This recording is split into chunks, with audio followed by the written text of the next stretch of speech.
احمد رضا بریلوی پہلا مسلم سائنسدان جس نے 8 سال کی عمر میں پہلی کتاب بزبان عربی شرح ہدایت النحو لکھی، جو اس صدی کی سب سے بہترین IQ ظاہر کرتی ہے۔ احمد رضا بریلوی پہلا مسلم سائنسدان جس نے 30 سال کی عمر میں میڈیکل ایمرولوجی کے حوالے سے قرآنی آیات فی ظلمات ثلاث بیان کی، اور 30 سال ہی کی عمر میں میڈیکل فزیولوجی سے متعلق خوبصورت تحقیق انیق فرمائی جو جدید میڈیکل ریسرچ سے مطابقت رکھتی ہے۔ احمد رضا بریلوی پہلا مسلم سائنسدان جس نے 1896 میں بر صغیر پاک و ہند میں سب سے پہلے اپنی کتاب السمسام میں الٹرا ساؤنڈ مشین کا فارمولا نظریہ روشنی لائٹ تھیوری کی بیس پر پیش کر کے سائنسی دنیا میں سبقت حاصل کر لی۔ یہ بحث آج کل پائزو الیکٹرک فینومینن کہلاتی ہے۔ احمد رضا بریلوی پہلا مسلم سائنسدان جس نے سب سے پہلے 1896 میں اپنی کتاب السمسام میں ٹوپولوجی سے متعلق تھیوری پیش کی۔ بعد میں 1905 میں اپنی کتاب الدولۃ المکیہ میں گفتگو کر کے سبقت حاصل کر لی، جبکہ یہ علم پاک و ہند میں 1968 میں متعارف ہوا۔ احمد رضا بریلوی پہلا مسلم سائنسدان و طبیب جس نے جذام لیپروسی سے متعلق 1908 میں 32 صفحات پر مشتمل اپنی تصنیف الحق المجتلی تحریر فرما کر اسلامی نظریہ غیر متعدی نون کمیونیکیبل پیش کر کے اسلام کی برتری سپریمیسی آف اسلام کو ثابت کیا، جس کی تائید آج کی میڈیکل سائنس نے بھی کر دی۔ احمد رضا بریلوی پہلا مسلم سائنسدان و طبیب جس نے طاعون پلیگ بیماری سے متعلق اپنی تصنیف مقامع الحدید میں اسلامی تحقیق کی ایسی وضاحت فرمائی جسے میڈیکل سائنس خراج تحسین پیش کرتی ہے۔ احمد رضا بریلوی پہلا مسلم سائنسدان جس نے صوتیات ساؤنڈ سے متعلق ماڈرن کمیونیکیشن سسٹم کے بنیادی اصول پر فکری بحث کو تجربات سے ثابت کیا، اور 1909 میں اپنی تصنیف الکشف الشافیہ گرامو فون پر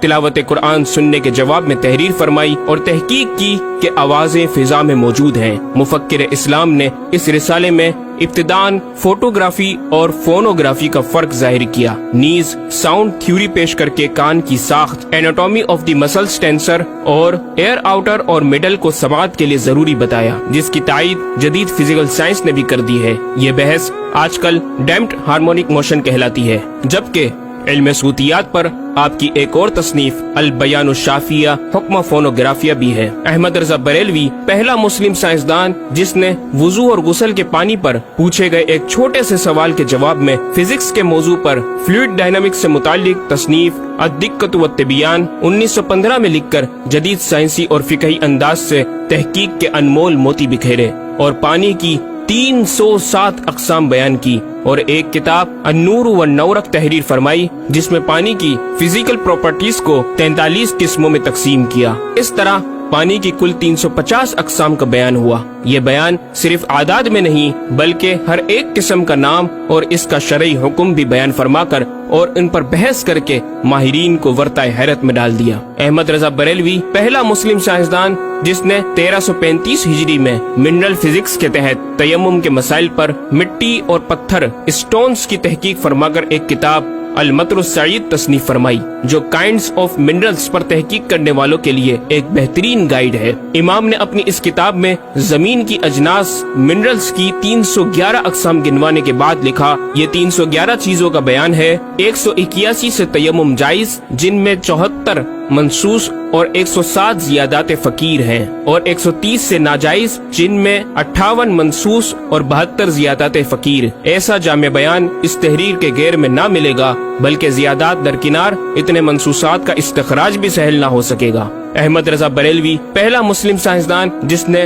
سب سے پہلے 1919 میں ایٹمی پروگرام کا قرآنی تصور ومزقناہم کل ممزق اور ہم نے اسے پارا پارا کر دیا سے استنباط کر کے اپنی کتاب الکلمۃ الملہمہ میں نظریہ ایٹم بیان کیا، اور جے جے تھامس کے نظریات کی تائید کی اور دلائل عقلیہ سے پہلے آیات قرآنیہ پیش کی، اور امریکہ میں جوہری توانائی کے کام کا آغاز کرنے والے پروفیسر البرٹ آئنسٹائن اور لندن کی ملکہ این سے سر کا خطاب پانے والے مشہور سائنسدان نیوٹن کے خیالات کا 5 دلیلوں سے رد کیا، اور اپنی تحقیق میں ایٹمی نظریے سے متعلق طویل گفتگو کی اور غلبہ اسلام کی حقانیت کو ثابت کر کے مفکروں مدبروں کو دعوت فکر دی۔ احمد رضا بریلوی پہلا مسلم سائنسدان جس نے زمین کے ساکن ہونے کے حوالے سے 1919 میں 4 فکر انگیز کتب تحریر فرمائی اور 115 دلائل سے یہ ثابت کیا کہ زمین ساکن ہے اور سورج سمیت تمام سیارے اس کے ارد گرد گھوم رہے ہیں۔ احمد رضا بریلوی پہلا مسلم سائنسدان جس نے علم البحر اوشینوگرافی پر بھی قلم اٹھایا اور حرکت زمین کی تحقیق میں اپنے رسالے فوز مبین ہی میں ایک باب علم البحر کی ذیلی شاخ مد و جزر ٹائڈز جسے جوار بھاٹا بھی کہا جاتا ہے پر بحث و تحقیق کی۔ احمد رضا بریلوی پہلا مسلم سائنسدان جس نے 17 دسمبر 1919 کو دنیا میں ہونے والی ہولناکیوں کی دنیا بھر کے اخبارات میں پیشن گوئی کرنے والے فرانسسکو امریکہ کے ماہر ثواقب میٹرولوجی